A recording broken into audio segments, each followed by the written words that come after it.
Welcome everybody, it's Dan Latto speaking. We've been off for a week.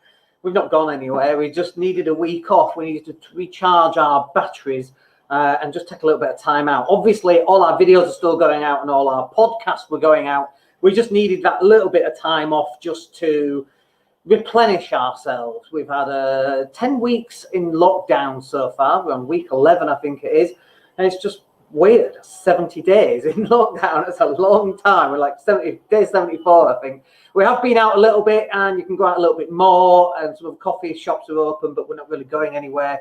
We're very happy here at home, and that's where we're going to stay for the foreseeable future. But while we've been home, we've been looking around and we've been helping other people's businesses, and it's been giving them an opportunity as well to look at their business, to find out what's been going on in their business, and actually get some really good help looking into their business and deep diving into other people's businesses to find out what we can do to help them grow their business. And some of this involves business coaching, for example. Some of this involves funnel creation. So we've been looking and deep diving. And by the way, if you've got questions, stick them in the box below.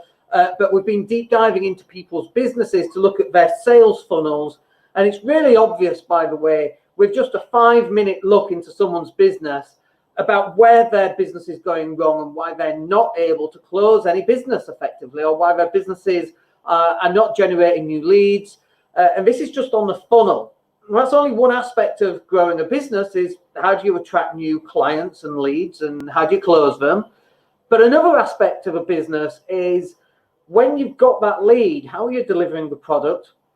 And then what does your KPIs look like? How are you measuring whether this is being successful or not? And then I go into the actual process, and the process looks like this. So they take a customer on, the customer pays some money.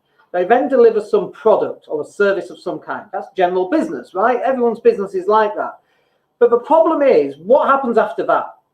Where's the money? How is that being tracked? And this is really important because most businesses, they haven't got a clue. They've not really sat and thought ahead of the game. This is how I want the flow of money to look. This is how I raise an invoice, and then I raise an invoice, and then the invoice gets paid. And I don't like those businesses. I like to get paid first, by the way. And very few of the businesses I'm involved with get paid at the end because I want my money. Just like you in your business, you want your money. I like my money up front, so then I'm not having to chase into a debt collection business, because that's not who we are. So we get paid up front. And then how is that money tracked? And then what about your income and your expenses, your income and your outgoings? How is that tracked? And so we then go into someone's business and we go, where's your spreadsheet? It tells you what your cash flow forecast looks like this month. And they're kind of scratching their heads and going, I don't know what you're talking about. Money just comes in and I spend it if it's in the bank account, and then it goes out. And it's like, well, how do you forecast for month 3? What are you going to do in month 8? What's the plan for acquisition in month 14 months from now? And they're like, looking at you crazy, like, that's not how you run a business. You just run a business where money comes in and money goes out, and we don't have a clue what goes on. That's how most businesses run a business. That's how most businesses should not run a business, but it's also why most businesses go bust.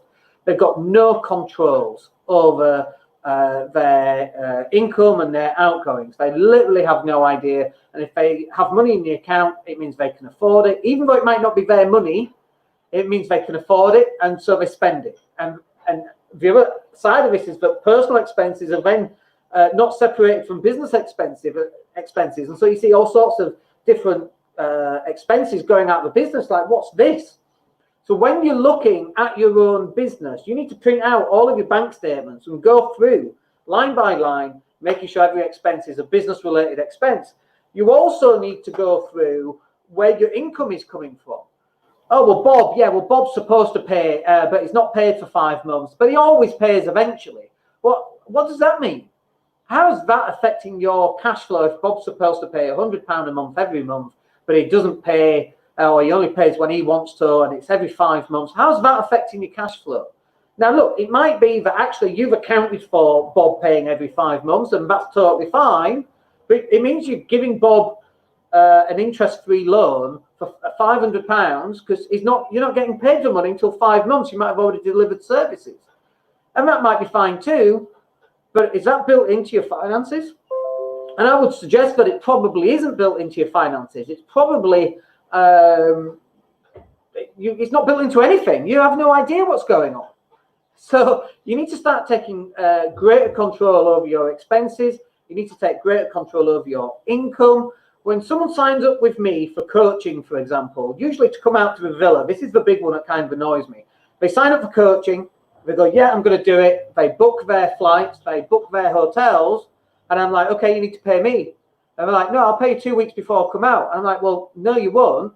Just don't book your flights in the hotel because you haven't booked it with me. I'm going to leave those dates open, and then if somebody else books them, you've lost them.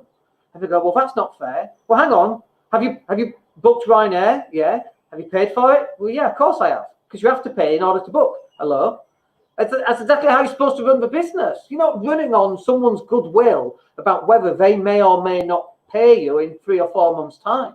If they want to do business with you, they should be paying. Now, I get that some businesses have it on account, and I don't like that, by the way. I actually refuse to do business with anybody on account.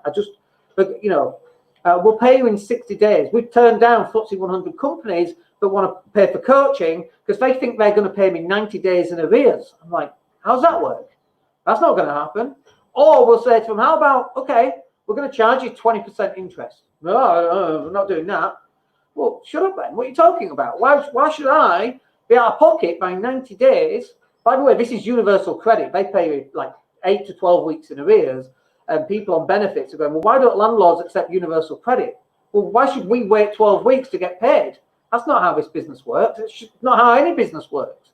And if you're desperate, if you're at a stage where you have to take those type of clients on because you're desperate, you've got a bigger problem. And the problem isn't that client. The problem is in your business.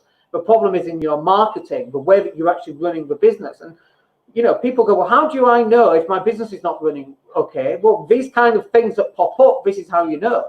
You shouldn't be having to run around and firefight all these different aspects of a business. That's not how you run a business. That's how you run a panic business. And we don't want to run panic businesses.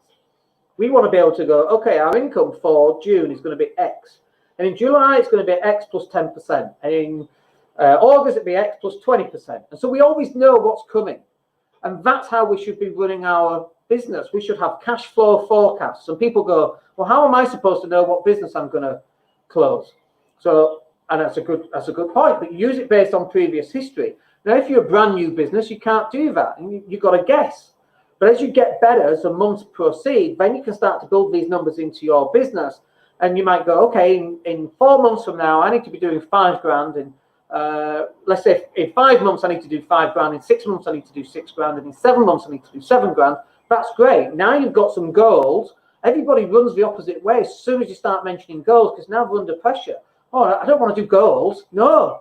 What if I don't do 8 grand in 8 months? That puts me under too much pressure.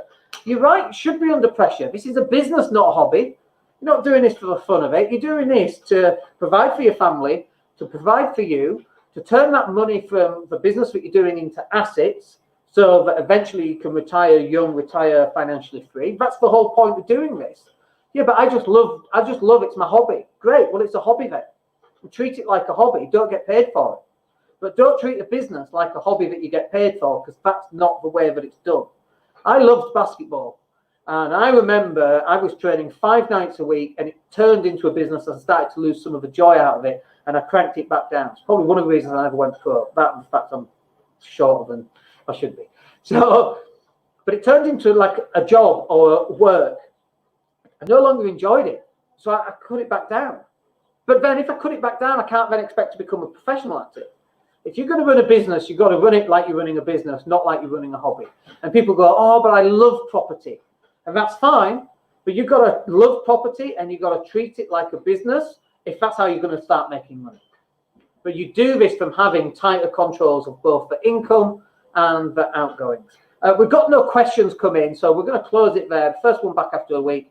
We'll close it there. If you've got any questions, just come over to the Facebook group, come and add them in there. We'll catch up with you there. We'll convert this over to a podcast. You can always download us on iTunes. Go and find us, Daniel Latto. We're on there. We've got like 370 odd podcasts going out there now, hundreds of thousands of downloads, which we're very, very proud of course. But go and find us on that. Other than that, we'll speak to you on Wednesday. We're live in the Property Cash Flow Show at 12 noon UK time. Come and find us there, and we'll speak to you then. Have yourselves a good couple of days, and we'll speak to you on Wednesday. Take care.